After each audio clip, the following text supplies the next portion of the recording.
Guys, आज मैं आपको हिचकी और सिर दर्द के लिए एक रामबाण उपाय बताने वाली हूँ।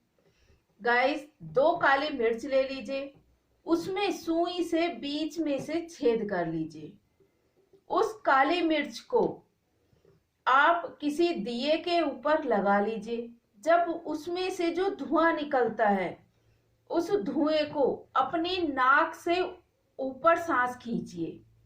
आप देखिएगा कुछ ही दिनों में आपका सिर दर्द जो हमेशा बना रहता है और हिचकियां एकदम ठीक हो जाएंगी।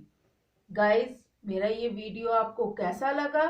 पसंद आया है तो लाइक कीजिए, मेरा चैनल सब्सक्राइब कीजिए।